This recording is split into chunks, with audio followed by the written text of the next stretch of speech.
Welcome, everybody, to the latest episode of the Two Fish at the Table Poker Podcast. I'm one of your hosts, Legend Ben One on Poker Stars. And I'm your other host, East Coast Sam on Poker Stars. Welcome to this very special episode of the podcast. We're back reviewing a movie, Deal, from 2008, starring Burt Reynolds and a bunch of other people, and we have a very special guest with us today. Yes, we have really the third fish at this table today. We have Larry, the big stockbroker, as he likes to go by online. He actually watched this film with us, and so he'll be giving us a unique take on this movie as well. And so, welcome to this episode, Larry. Thank you. Good to be here. You can call me the big stockbroker. No, I'm not Rex Reed at pokerstars.com. No, I'm not. And really, after having watched this movie, Sam, it comes down to, as far as our recommending this film to our viewers, it comes down to really deal or no deal. And a stockbroker is kind of like a banker, so maybe the banker will make us an offer, should we do deal or no deal?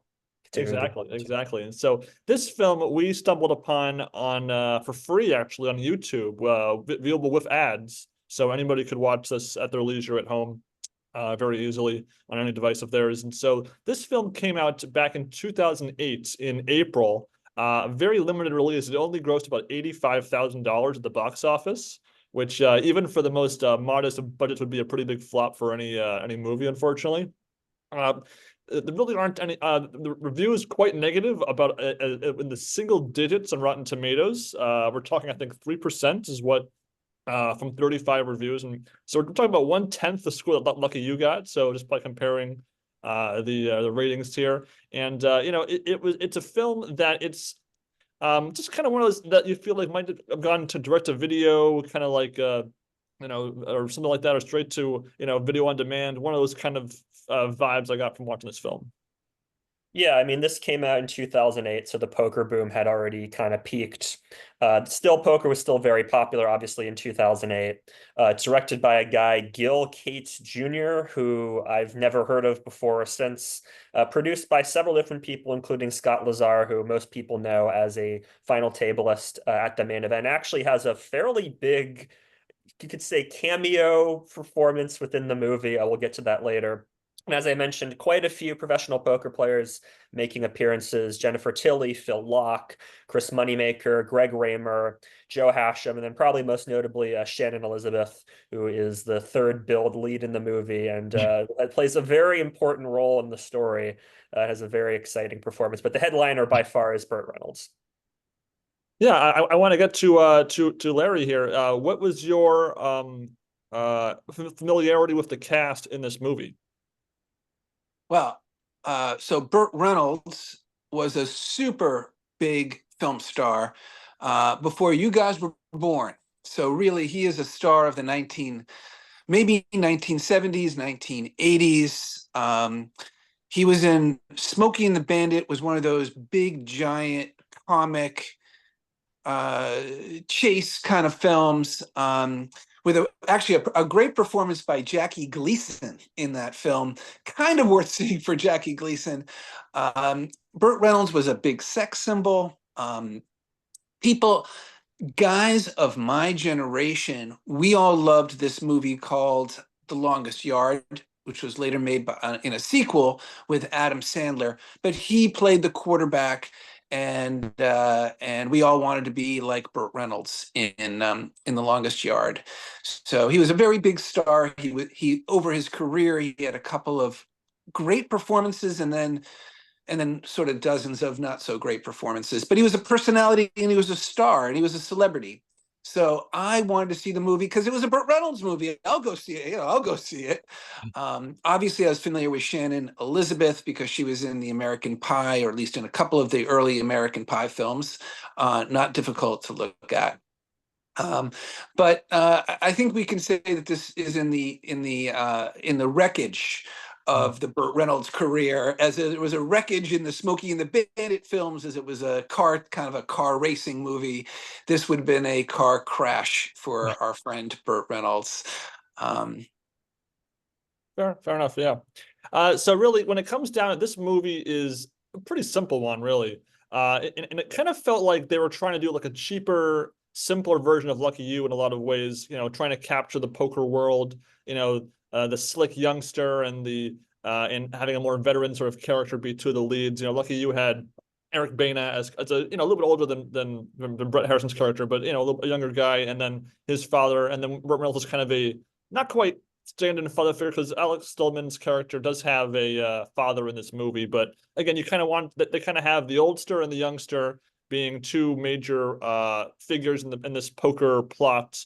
And of course, there has to be a climactic battle between the two of them at the very end. So again, there's a lot of structural similarities between Lucky You, but whereas I found Lucky You to be a very slow moving, but still a few details that I could enjoy, like some of the side characters and some of the authenticity of the poker scenes. This film goes for sort of simpler, less, I would say that the pace of the film is a little bit faster than Lucky You, but I would say that the plot itself is simpler and duller. That's the distinguishing factor that I would have.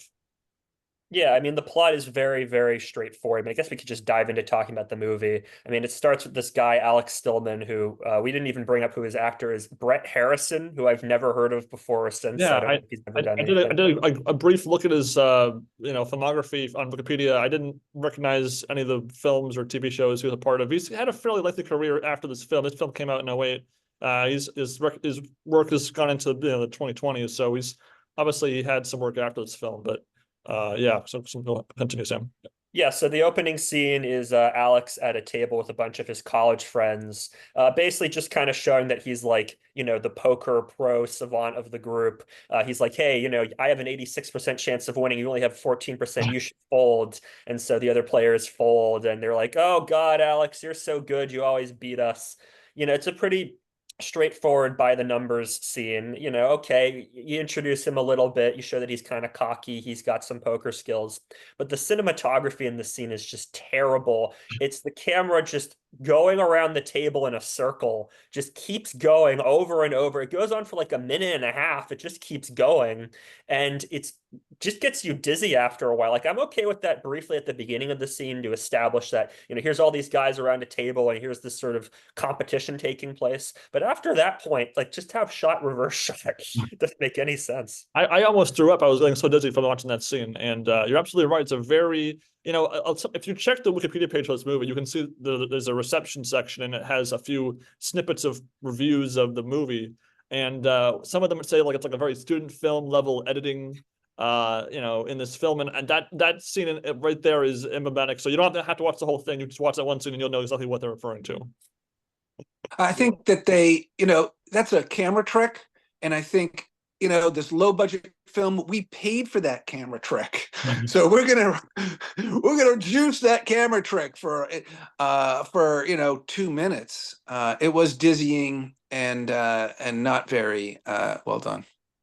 Yeah, and so the early scenes establish Alex Stillman, played by Bret Harrison, and he kind of has, I guess, kind of like a best friend named Ben. So that's kind of funny. But and you kind of would think that from those early couple of scenes that Ben would be a more regular feature in the rest of the film, and he actually kind of vanishes after maybe the 15-minute mark from the film entirely, which I was a little surprised by. Usually, you have that best friend character kind of be somewhere, throughout the whole film to kind of be bouncing off of Alex. But it's funny how this film splits its time between Bret Harrison and Burt Reynolds characters, because it kind of gives them both equal billing, but it doesn't really give either player kind of like that main character really like focus. Like, it almost feels as if they just never quite had this sort of focus on either character to make them feel like this is like our audience surrogate or our main character.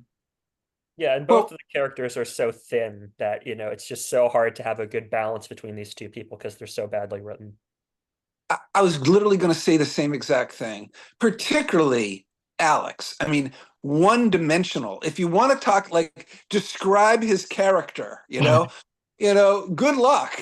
There's nothing there. There was nothing ever. There was no personality. There was no anything to reach in and connect. Whereas with Burt Reynolds, because he is a movie star, he does know how to, wink at the camera. That's his sort of he's made a career. He had a career of kind of angling his face a little bit. I mean, that's what he did in this, but at least, he's Burt Reynolds. He could do it. totally underwritten, gruel thin character development. You just never warmed to them. You never felt with Alex. He should have been somebody you rooted for or liked or didn't like. I didn't like or dislike anything about him. You know. No, I totally agree. And regarding Bret Harrison's performance, he kind of goes to this like awkward, like voice cracking, like not quite nerd. Like it's funny how it kind of reminded me of Ben from the film 21, where he's written as this like sort of awkward, sort of like genius in one field character. Now Alex Tillman's not quite like a genius level guy. He's just kind of like maybe an average Joe, like a shy average Joe who's maybe really good at poker. Or I guess, I mean, we don't really get too much like establishing what makes him a good player. Like, is it because he's a math guy? Is it because he's good at reading players? It seems like, I guess from the opening scene, he's meant to be a math guy, and then Burt Reynolds is trying to show him like the psychology of like poker tells and playing the player, not the cards. But I feel again it was kind of a broad cliche take on this like promising young poker player, rather than giving us a little bit more of what makes him so good compared to everybody else.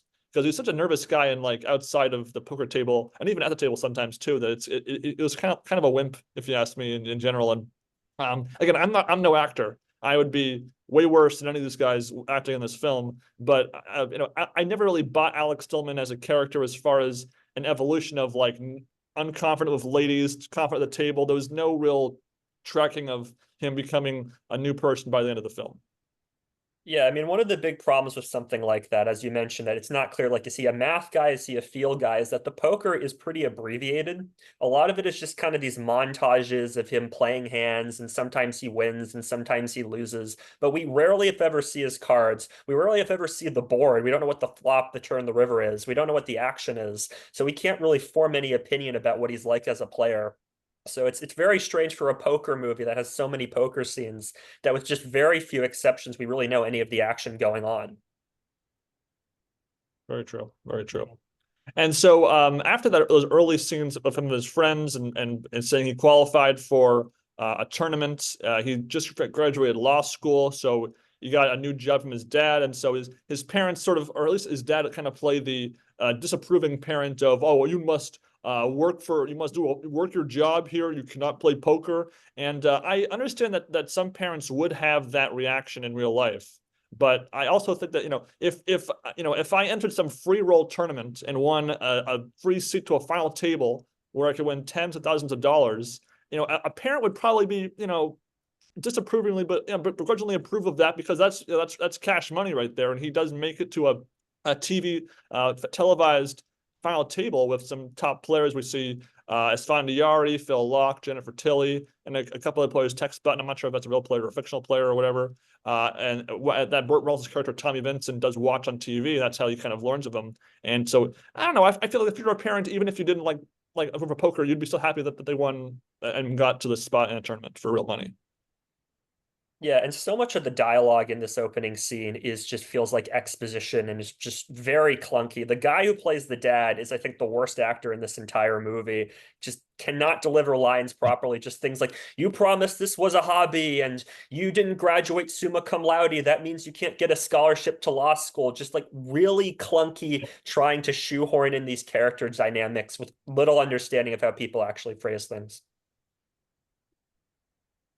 I want to get Larry in there. So again, as a father yourself, how might have you written that character differently to be more accurate to your reaction, say, in real life? I would just say just entirely one-dimensional, and it just didn't work. Like, all of the relationships didn't work. So the father-son relationship didn't work, and then we had the big drama with Burt Reynolds and his wife, where he quit for 20 years, and then he's not quitting now, and his wife leaves him. Please, I mean, just really poorly done, poorly written, all across the board. Not, as we said, we were watching, not an entire train wreck of a film. Right. So, I mean, it had some redeeming, I think, basically to see Burt Reynolds, even though, but it wasn't, it wasn't a movie where you watched it and you laughed at it and you thought, oh my God, how horrible it is. More, isn't this poorly done? Isn't the dialogue, aren't the relationships bad? The relationship between Alex and Shannon Elizabeth could have given us something to root for. Could have given us, could have, why don't you all explain, because you're that little episode. Yeah, so we'll get there in a minute, but I want to say that the poker players that play sort of cameo or bit roles in this film are actually probably for me the highlight of this whole film, because Rick Moore and Joe Hashem are shown kind of like not quite hosting, but kind of hosting, narrating this televised thing. And again, I met both of these guys in real life, so that was kind of cool to have these guys right there, and particularly with Phil Laak and Antonio Esfandiari. These little things they do in real life, they brought to their character in this movie. Like Phil Laak bundling up in his hoodie, while he's at the table. Yeah. Little Esfandiari reactions to like a bet, like wow, like just little things. It reminded me of Phil Hamilton Tilt, where he really did bring himself into the role. And had you splice a montage of these players in real life with this movie, it would have been true to reality. And so I did appreciate that. And so Burt Reynolds is watching this broadcast of these players on his television that Alex is playing in, and so I kind of like smirked at that. That was kind of nice. And then we actually see the first hand of that final table where Alex busts to Jennifer Tilly, and I'm trying to see if I'm trying to guess, was the idea that he was like this inexperienced like amateur making a mistake at the table? I mean, he flopped top two. He had top pair on the flop, turned two pair until he had top set. So it was a pretty brutal, cooler situation where I think most players wouldn't get away from it. I mean, it's really hard when you have literally you're blocking top set with 10-9 when it comes a 9-5-3-10 board. I mean, I mean maybe the all in was a little bit of a stretch, but otherwise I don't blame Alex. And if they're trying to say, oh well, he's an unpolished diamond that needs to get better, I don't think that scene would have really sold that idea. Yeah, I mean, we don't know stack sizes. We don't know what the action was beforehand. So this scene kind of just comes out of nowhere. It's the first real poker scene in the whole movie. So yeah, it's kind of strange to think like, oh, Alex is supposed to be this inexperienced guy, and everyone's kind of making fun of him. Like Jennifer Tilly says, like, go back to school, which is just kind of a weird thing to say. And like Burt Reynolds, it keeps cutting back to Burt Reynolds in his, little dark house, and he's like shaking his head, like he's clearly disapproving. It's just a very strange scene. It's hard to read the characters there. It wasn't all the poker. There was a lot of poker in it. Considering how much poker there was in the movie, it didn't really capture, obviously you're trying to have dramatic hands, right? So everybody's got to have a good hand at the same time. That's how it's got to be in order to. I'll stop you there. I think there were a couple of exceptions that were, I think, unique to poker films. Actually, that we'll get to later. That wasn't the case though. All right. But in any case, yeah. And so there's really kind of two different types of poker hands shown in this film. One is we see the whole cards, and then maybe we see the board or we don't. And then there's just these montages of hands played in succession that we don't really see anything. Maybe we see the chips moving back and forth. So they showed hands in two different ways, at least in that respect. But afterwards, Tommy decides to go with his friend to the casino to find Alex, because it's they live locally together nearby in Los Angeles, so he knows he'll run into them, and he's sort of like one of the biggest laugh out loud moments of this whole film, unintentional of course, was the number of scenes where Alex is playing poker and just cuts to Burt Reynolds with a shades watching from a distance like that. And so this casino sequence sort of begins that, and this is where we get again probably the biggest poker cliche in Hollywood is the overemphasis of live poker tells. Yeah, I mean, Burt Reynolds is capable of understanding if somebody has a good or a bad hand based off of just really cartoony tells, like, somebody stroking their face like this, or somebody, moving their hands in a certain way. After looking at somebody for 3 seconds, I mean, it just doesn't make it. It's not a traditional tell, number one. And number two, it's just too quick to be able to read somebody as a tell if you've only seen them for not even an entire hand. But like Burt Reynolds just somehow manages to know what Alex has, and Alex is floored by this guy who can read him. Oh my God. It's just, it's so cartoony. Absolutely. And at first, Alex is a little reluctant to take up Tommy on his offer to become his coach, and they sort of have this informal deal of he'll stake him the buy-ins and he'll split the winnings. And we are given a scene where it establishes that Tommy has sort of a retired, limited income background with his wife, where they have a budget. They can't travel on a very fancy vacation. They have to go fly coach and book like the third tier holiday hotel package, because the money that they do have has to last forever.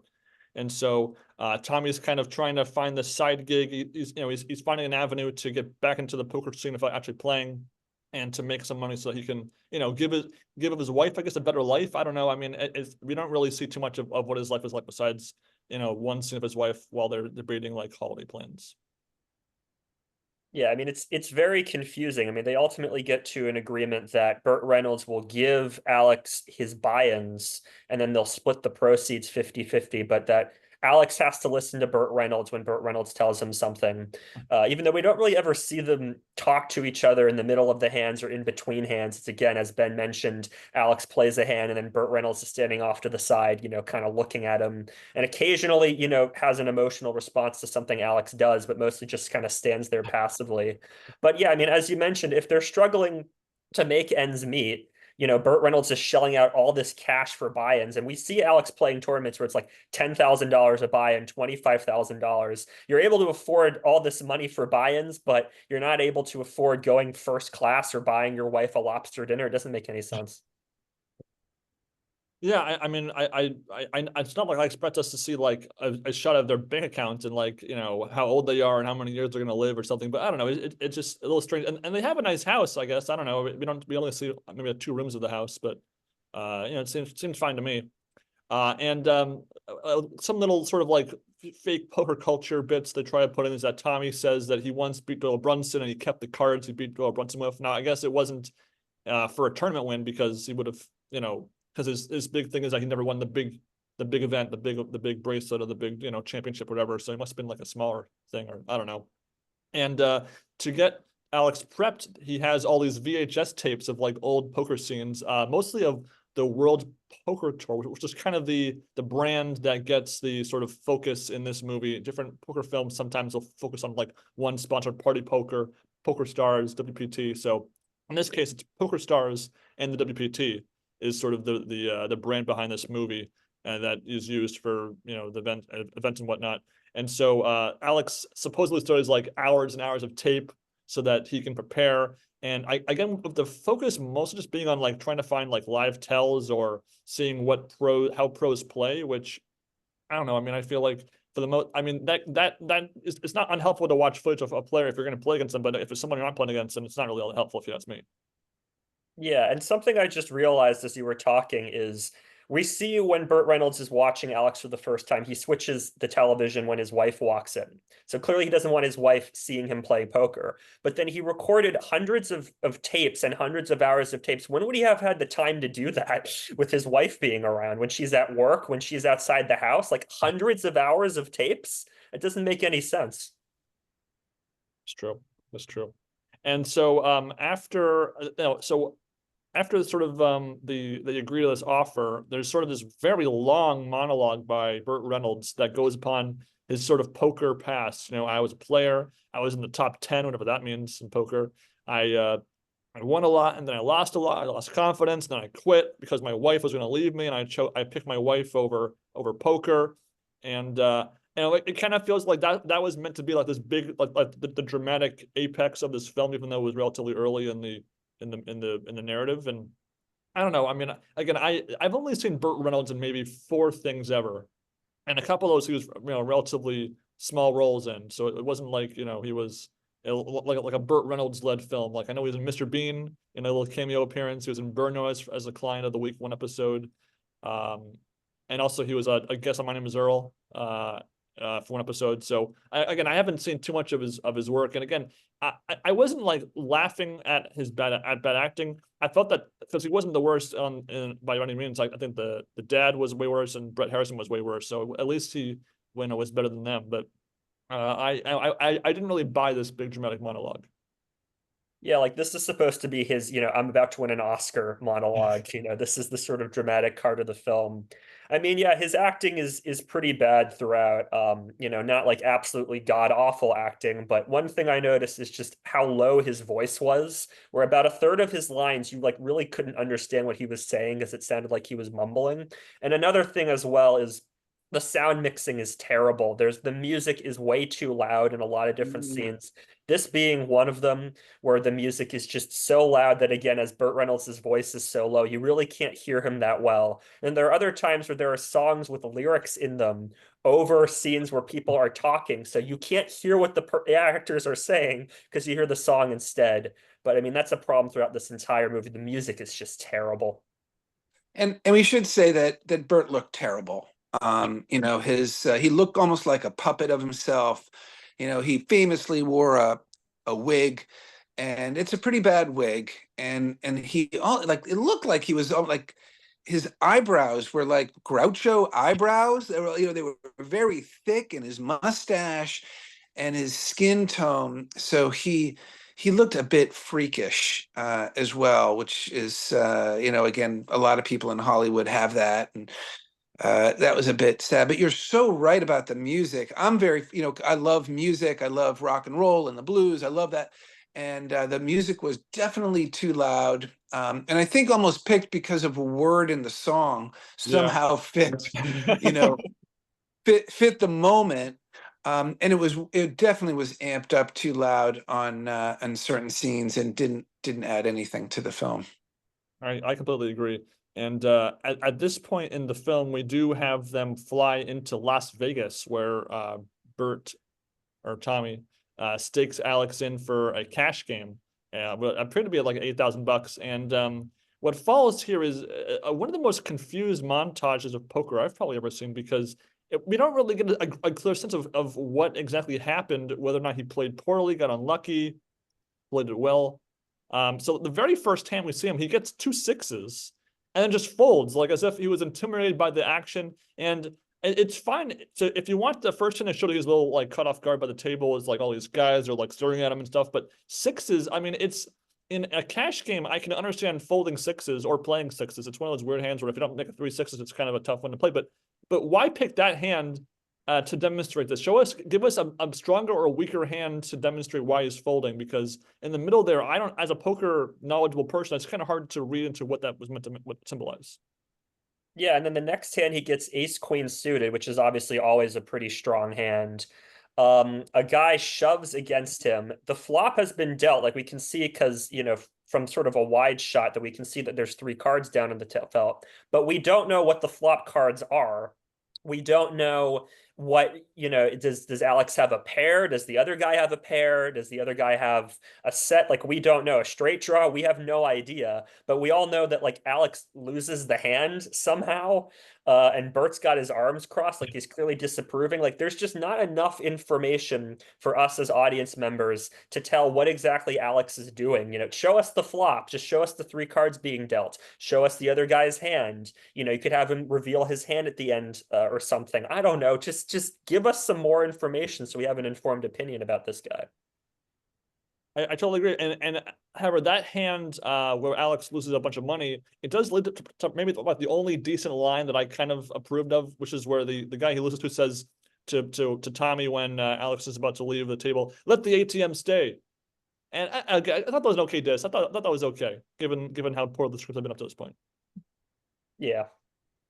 And then after that, he wins another hand where he does a fake like lip bite tell, where he flopped a straight against top 2 pair. And I mean, at that point, you don't really need to put a fake tell on. I mean, it's one thing if you induce someone to hero call you of like a pair of 3s, and they thought you were bluffing. But when someone has top 2 pair and you have a straight, you're gonna get the money usually anyway. So you don't really need all this fake tell stuff to really set that in. So as a result of this, this sequence was meant to symbolize like, oh, he was intimidated, then he was losing, now he's winning. But again, it just if you take some poker logic to this whole montage, it just didn't work at all.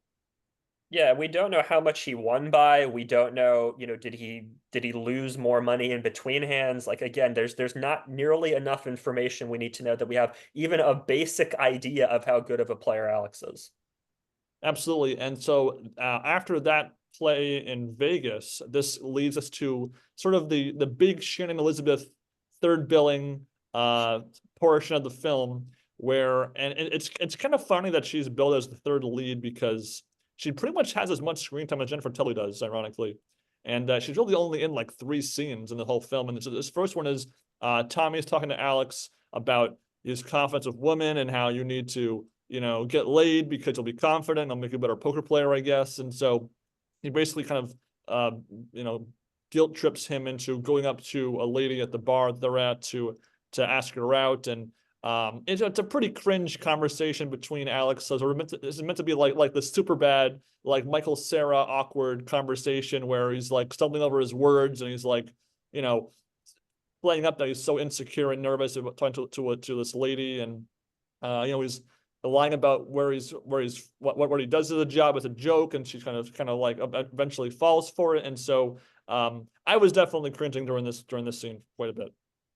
Yeah, but I mean, I think you're supposed to be cringing. Like, I think this is like Bret Harrison's like one moment of decent acting. Like, he does come off as like genuinely cringy, genuinely awkward. So I'll give him a small amount of credit for that. Your thoughts here, Larry? I would say actually this whole sequence and then how it plays out with Shannon Elizabeth would be the one, I don't know, one kind of emotional surprise. Even though it's cliche, it was still, there was at least a little bit of drama and a little bit of engagement to the characters in the entire film. Not again, we're not talking amazing here, but just saying there was a little bit of a rapport there and a little bit of something, but it was very short-lived. Yeah, and so Michelle is the name of Elizabeth's character, and so she, kind of agrees to. She's, I guess, sort of charmed by his awkwardness, and they go out to a arcade date and they play some air hockey. And she actually kisses him when she sort of pretends that the puck from the air hockey hits her in the stomach, that it hurts or whatever. And so I guess that's meant to be kind of like, oh, they're just so adorable, all right. And he's not from Las Vegas, so he's not, they're going to somewhere the film is spent in New Orleans and then back in Los Angeles before back to Las Vegas. So she'll appear a little bit later in the film. But there's more poker being shown this time with Alex in a tournament in New Orleans. So unlike the cash game, at least they are differentiating a different location and different style of poker, at least. So I guess that's fine. But the problem is that we see a montage of day one of a tournament going well for Alex.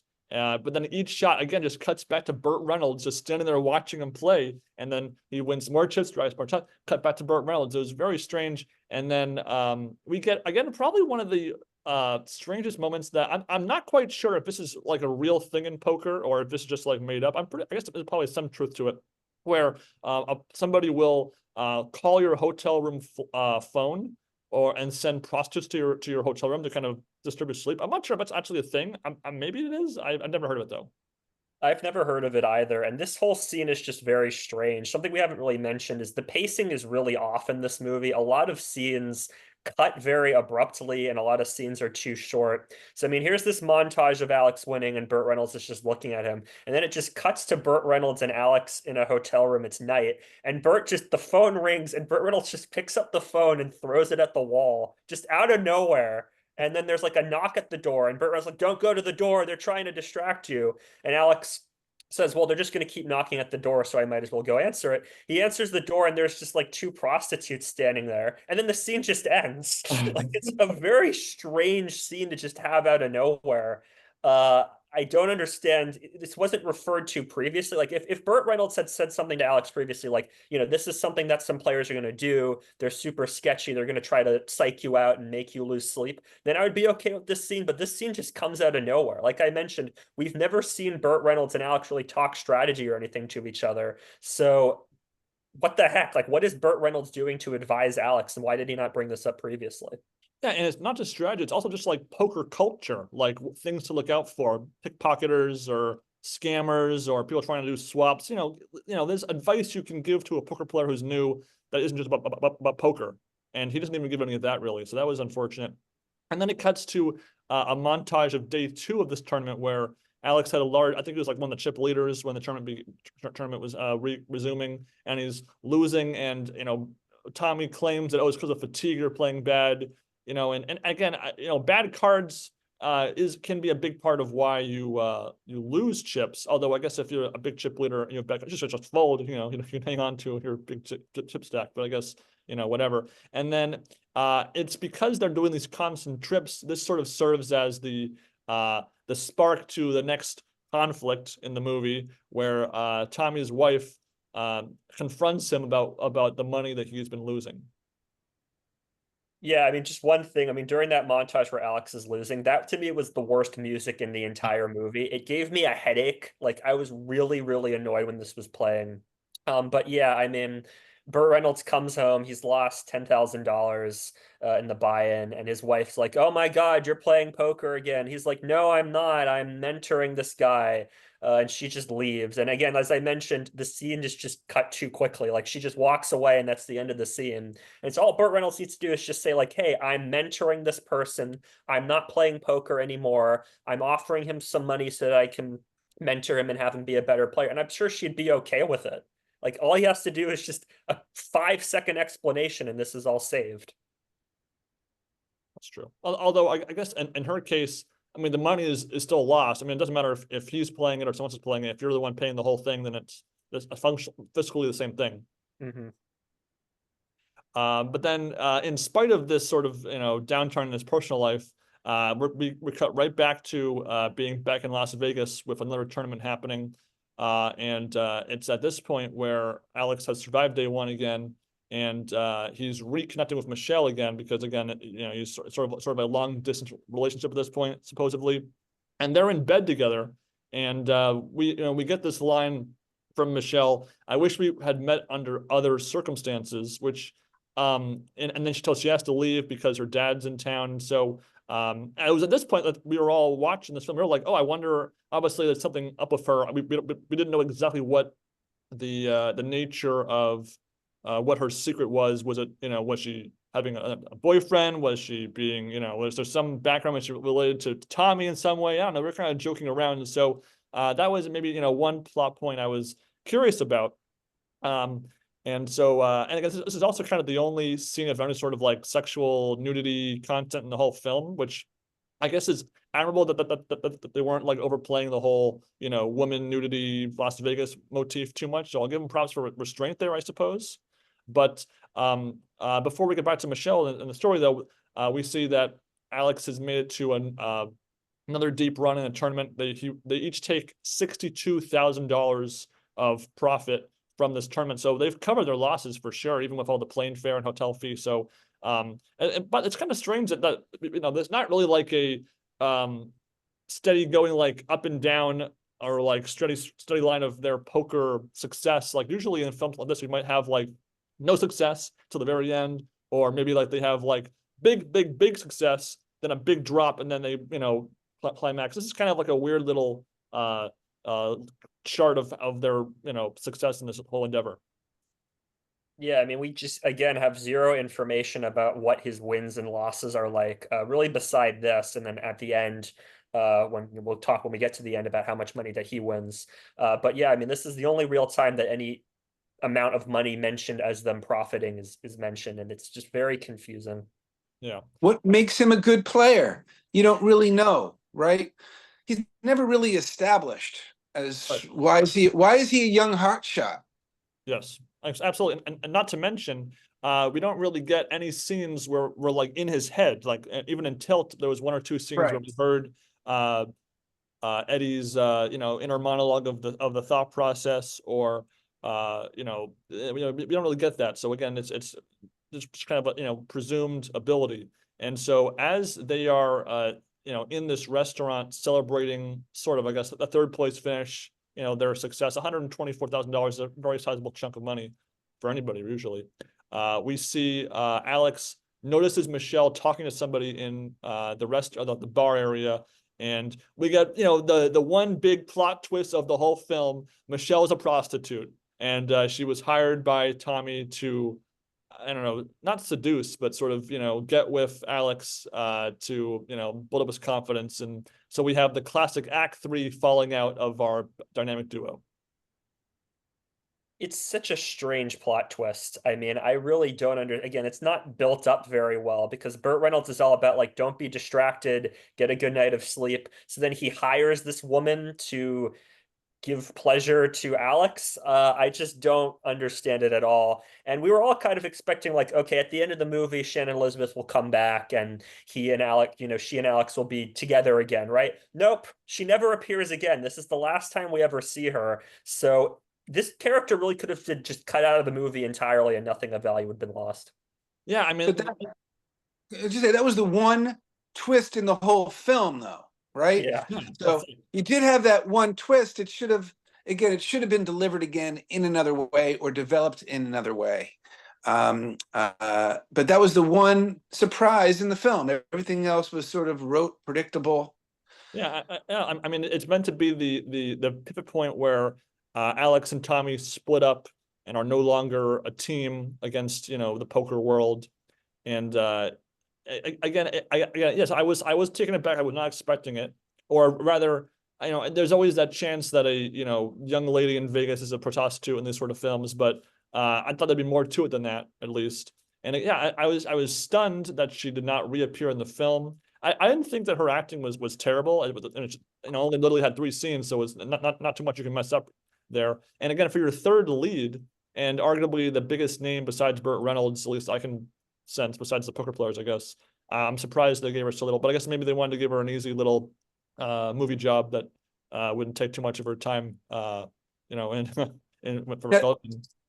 They use that as then, okay, now Burt Reynolds and Alex hates Burt Reynolds for it.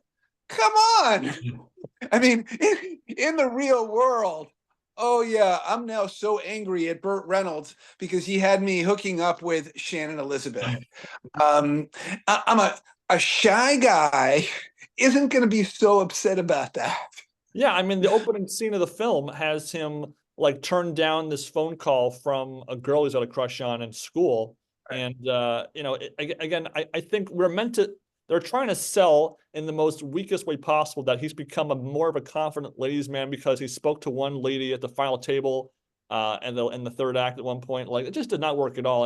And at this point, the film kind of pivots more to be about Tommy and his wife trying, their reconcile, and him sort of finishing off his poker legacy.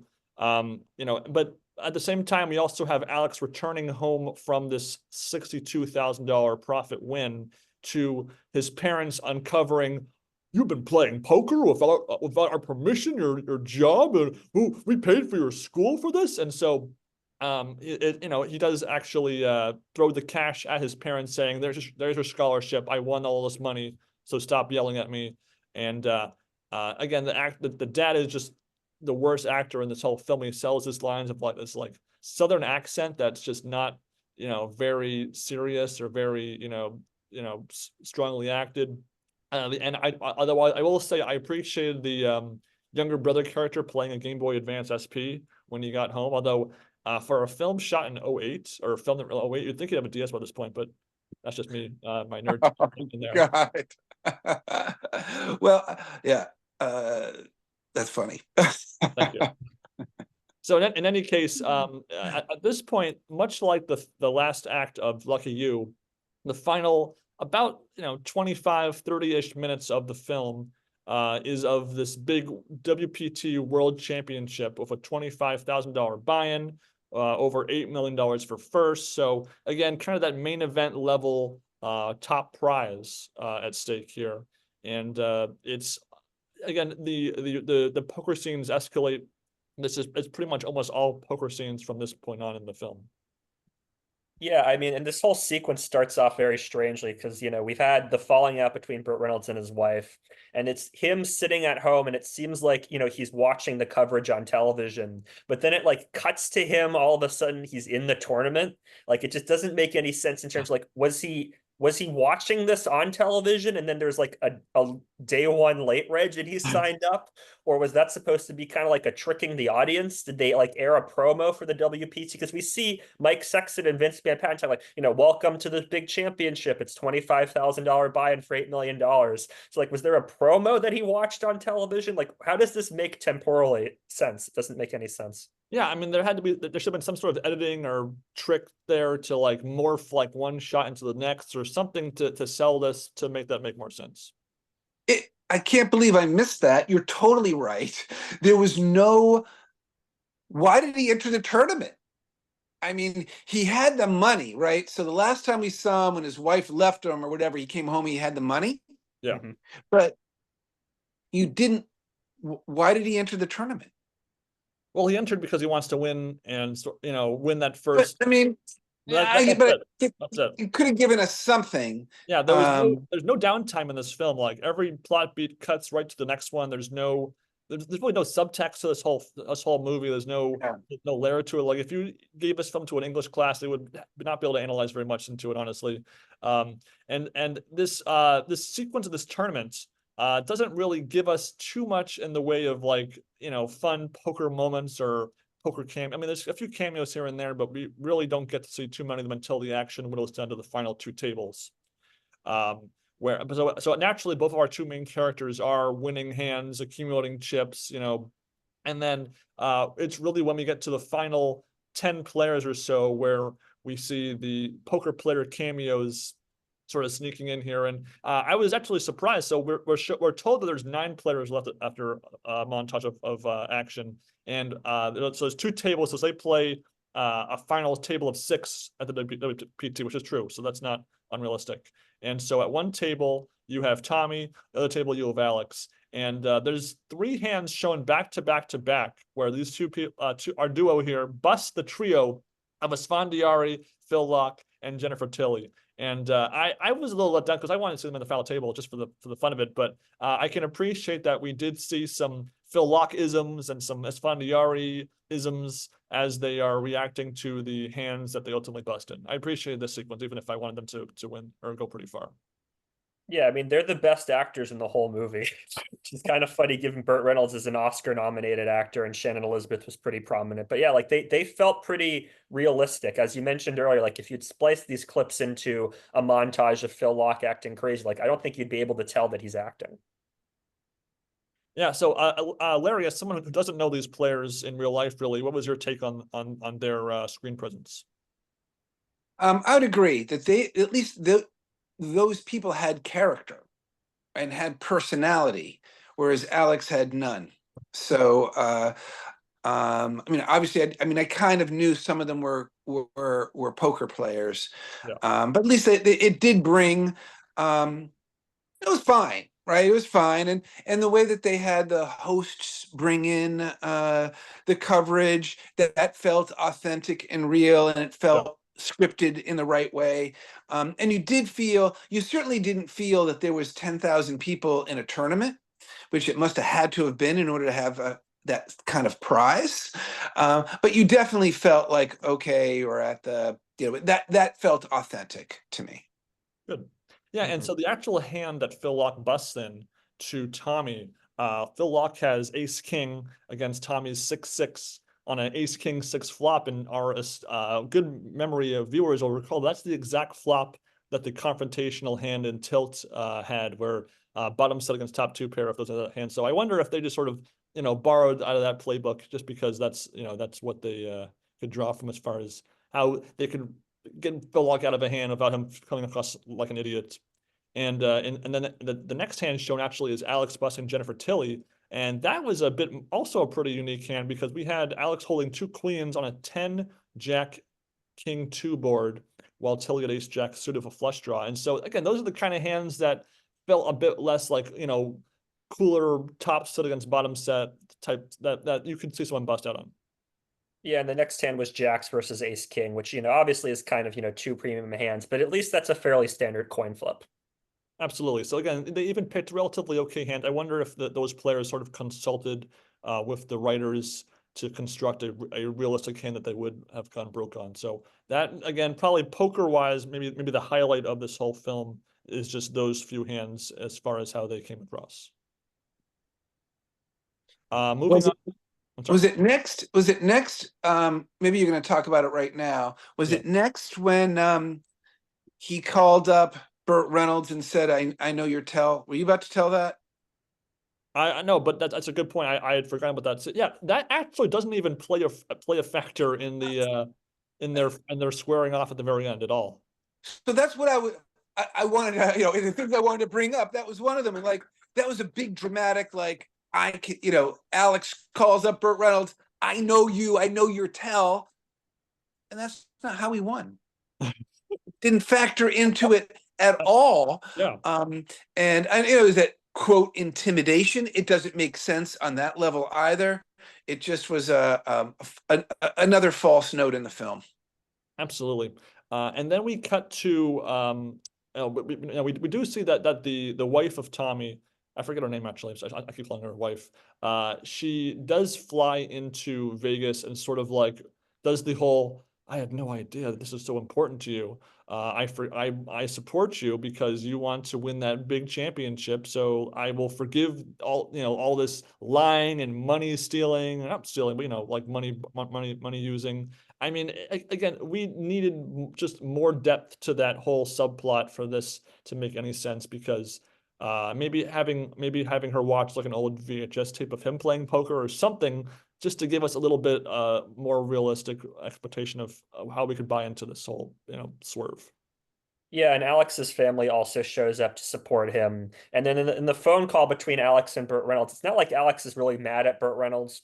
Most of their dialogue is, kind of just like jousting with each other. They say like, oh, second place finish wouldn't be so bad for a guy your age. Like, there seems to be no animosity between them after what Burt Reynolds did to Alex. So there's like no animosity amongst any of the characters whatsoever. Alex's family has forgiven him. Burt Reynolds' wife has forgiven him. Then Alex and Burt Reynolds seem to be okay with each other. So there's really no dramatic tension at all at this point in the film. Yeah, and it's not even like, I mean, they're each guaranteed, lots of money making the final six, and we don't know if this money is like essential, like they have like student loans are piling up, or their mortgage payments almost due, or there's nothing. I mean, so their life will be the exact same whether they win $1 million or $4 million or $8 million. There's nothing behind the win really for them. Yeah. And so then we cut to the action of this final table, where we get sort of a typical introduction of each player. We see a few players that I guess are real players I've never heard of, like Isabella Mercier, Tex Button, and then a guy named we have Tommy and Alex, of course, are there, and then a guy named Mike, who I think is a fictional, Mike Jackson, I think is a fictional character, and then we have Scott Lazar, who we all know, the magician from the 05 main event, got sixth place in that tournament after just kind of blowing up to Joe Hashem, who would go on to win the whole thing. And we're told that Tex Button is the chip leader with 12 million chips. Alex is second with 10 million. Mike Jackson is third with 9.3, and then the last couple have fewer chips. And from here we get, not the worst flow of poker montage at a final table. I thought it was okay. In the very first hand we're shown, Tex is playing against Tommy in a relatively sizable pot, where Tommy ends up winning about a third of the chip leader's chips. And that stuff does happen in final tables. Like, the chip leader gets unlucky, and it was Tommy rivers a flush when Tex rivers three of a kind. And he calls a big bet on the river, which I think a lot of poker players would do. So again, I thought that felt fairly reasonable as far as a way to be cooler but not get totally broke. Yeah, I mean, that hand was realistic. I mean, the thing that I found most annoying about this whole sequence is we don't really see their whole cards ever. We have Mike Sexton usually commenting, saying something like, oh, he has a flush draw, or oh, he has ace king. but there's no shot of them, lifting up their cards and we see ace king. There's also no graphics on the screen, so it's not like this is an actual WPT broadcast, which I think is just a really strange decision to make, because what are these cards, like what are the other players folding, what exactly we are able to see the flop, the turn, they do show that, so that's nice, but it's a very strange decision to have narration instead of an actual shot so that we know for sure what these players have. Yeah, we saw Tilt do this with the main event simulation, so it would have been fairly reasonable. Just again, a little simple graphic, put it in the corner, but it would make things better. And then text button ends up getting cracked by Mike Jackson's kings when he has aces. He makes 3 kings, and the chip would goes out. And again, I was okay with that. I mean, usually in films like this, you might think the starting file chip leader might make it to at least the file of 3 and bust out to the main 2 characters. So in this case, they sort of flipped that, so that was fine. And then we see Tommy bust a player, and then bust another player. And so at this point, Scott Lazar, I was concerned they were going to make him go out in 6th place again, like he did in real life, and he actually gets to the final 3 with I guess some chips against Tommy and Alex. And then there's this, again, a very unique spin on how the 3rd player goes out to one of the main characters, because he actually flops 3 queens while the other 2 players have identical cards, and they flop a straight, which is, again, pretty unrealistic, but nonetheless, it's not impossible technically.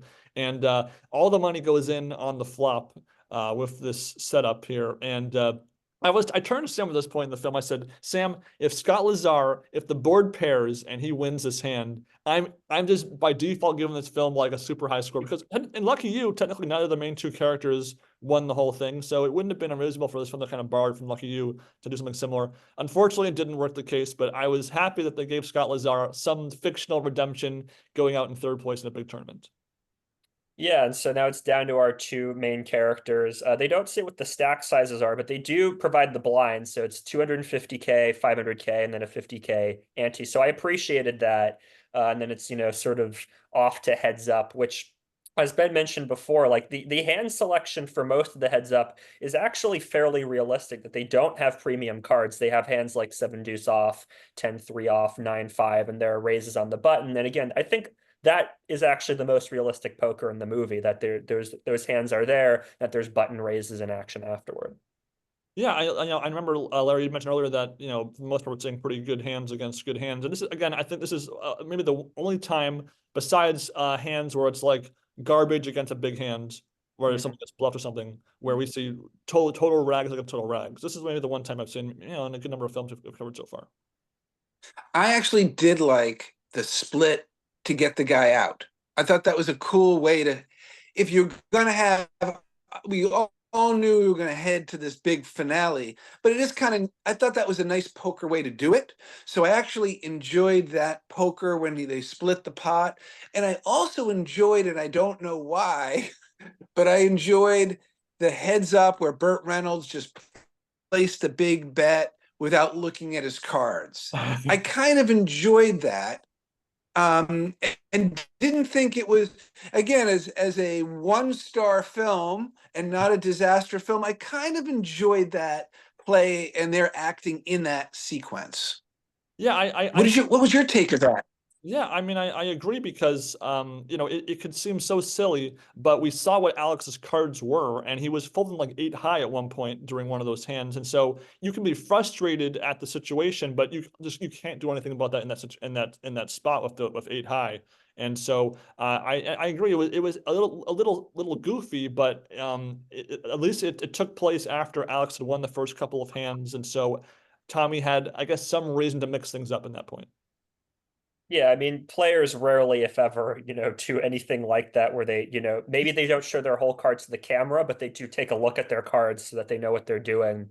And yeah, again, like Alex, the actor who plays Alex, like, again, another little thing is like he did feel appropriately frustrated, but as you mentioned, like, yeah, you have a straight draw, you just fold it and move on to the next hand. You're not going to call all in with a world championship on the line on a paired board, no less, with just a straight draw, a gut shot at that. So, it kind of, again, made a little bit of sense, even if, yeah, I mean, in broad strokes, it's kind of goofy and over the top. Yeah, and we see a total of 5 hands from this heads-up battle, which is actually more than a lot of the real final tables we see in the main event over the years, actually. So, and again, you can kind of divide it into 3 phases. You had the 2 hands that Alex wins with raising with rags, and you had the 2 hands that Tommy wins raising blind, and then you had the final hand. So at least you had a little bit of an ebb and flow to this tug of war. Although, again, Alex was certainly was the idea was that he was trying to win for the first part of the battle, and then he gives up by the very end for some reason. With that last hand, Tommy has 2 jacks. So he finally looking at his cards, and he makes a big raise. And Alex just calls with the aces, which was like a 5x raise with the jacks. The flop comes ace 3-3, check check, 4 check check, 4. Tommy goes all in. Alex calls and mucks when he is shown the jacks. And Sexton had made it a point that we didn't actually see what his whole cards were when the hand began, which again is like kind of like with Lucky You, where Huck was intentionally not showing his cards to the camera when he was allowed to not do that. So again, it's meant to be that's our sort of like Chekhov's gun of, oh, then we know he's going to fold the winning hand. But I'm not quite sure exactly when Alex decided just to give away the win to Tommy. Like, was he waiting for a spot like this? If he was, then why did he care when he was raising blind? So there was no point in the action. They didn't have like a break. He was in the bathroom when he's like thinking about something. There was nothing that signified that he had this change of mentality. Yeah, and also, I mean, I think RFID chips were a thing back then, so they would know that he had aces. So it just doesn't really make any sense that he would just fold aces.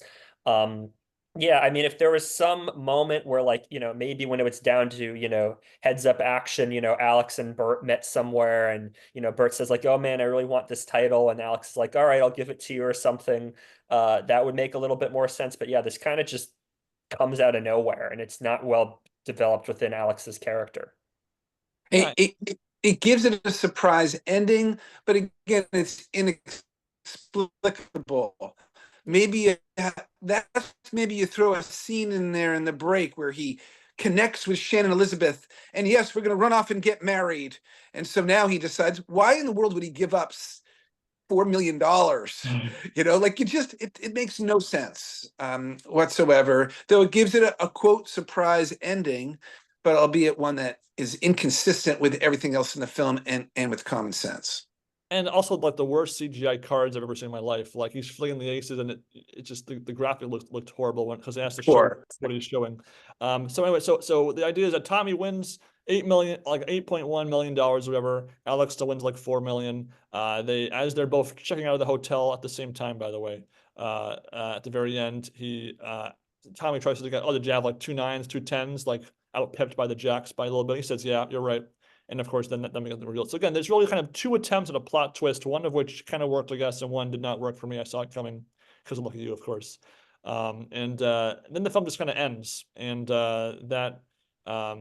as we always like to give films a score out of 5, whether we see it at home or in a theater. And so we pretty much all agreed it was a 1 out of 5 film, but because there are little dumb moments, there are little things I liked, I told myself like it was like a 2 out of 5 experience watching it, but it was a 1 out of 5 movie.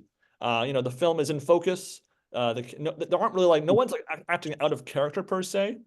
No, there's no out of order storytelling. Like it's just like a weak script, a weak film, but it's not an insult to cinema or to And again, the poker, it really wasn't that bad compared to other films I've watched with poker in them.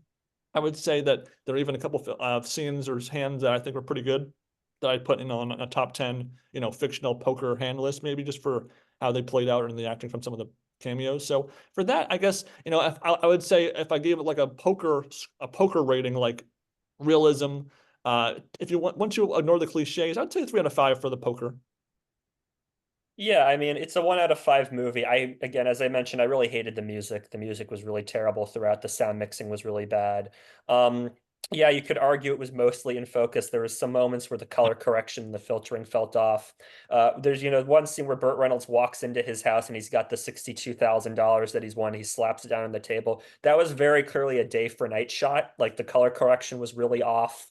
The production design, yeah, is pretty bad throughout, though I will say that the WPT set at the end did look fairly realistic, like a WPT final table. Maybe they just used an actual final table. I don't know. It did, yeah. Yeah. So yeah, I mean, it's a 1 out of 5 movie. There's really nothing I can recommend in terms of the writing, nothing I can really say in terms of the acting. Burt Reynolds just is too mumbly. His lines for too long. He looks like a burn victim. It just doesn't look right. But yeah, I mean, there's some small moments in terms of the poker where it's not super unrealistic. Yeah, maybe like a 3 out of 5 for the poker would be, a justifiable score. 5 out of 10. Nothing too egregiously bad, except for the montages where, again, like we just have no information about the character of Alex and what he's doing, what Burt Reynolds is doing. But that's less of a poker thing and more of a writing thing. I would like to add a lot of product placement, right? Oh, So clearly they're drinking Budweiser in a handful of different scenes, different people. Oh, the kids at the beginning of the movie are drinking Budweiser. Oh, the grown-ups are drinking Budweiser. Is that they showed the Bellagio fountains a couple of times. But that's fine, right? So, but I think as poker fans, I see why you're adding extra stars to it. I think that helps. As a music fan, it didn't help me. Yeah, no, and I also want to mention we were watching with a fourth person, and she mentioned to us maybe like because this is something she likes to do, watching films like Logic Holds, the scene where the wife shows up to the hotel room of Tommy. She shows up to his hotel room with no purse, no handbag, no satchel, backpack, and what appears to be pants with no pockets.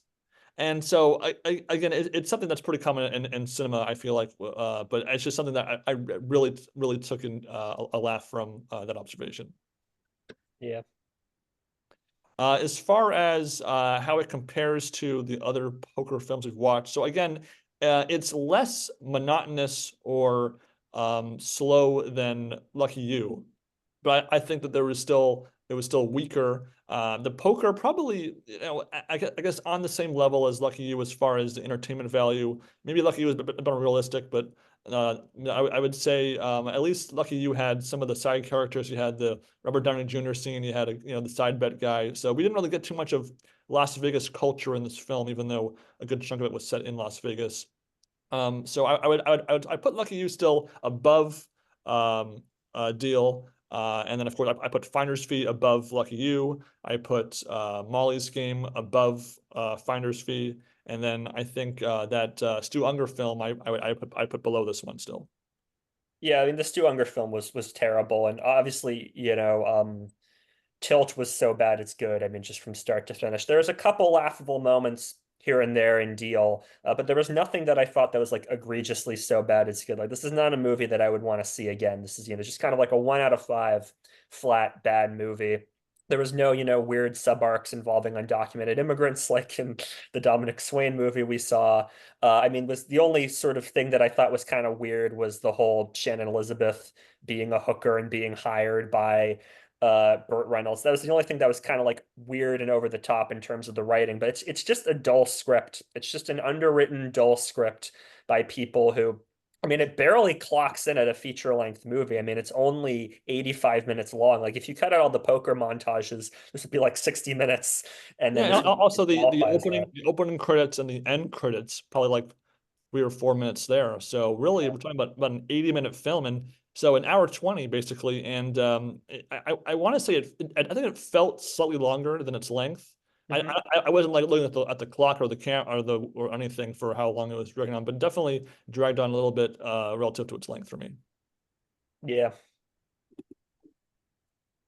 As far I don't know what your experience is with poker films, Larry, as far as other ones you've seen. Which ones have you seen besides? I saw Molly's Game. Yeah. Jessica Chastain was in that. I think I've seen a couple of the other ones you've referenced Yeah, here like and there. Casino Royale. Yeah, Casino Royale. Yeah. I mean, I think it's this is not a movie that we're going to remember. Yes, and well, anyway, I think that about covers all of our big talking points here. Thank you for joining us for episode number 88. A pleasure. A Podcast. pleasure. Nice to see you, gentlemen, once again.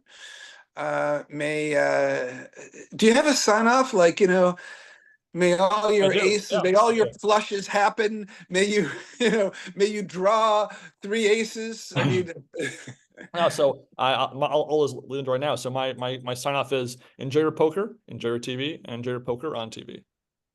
Bye, guys. Take care. cheers.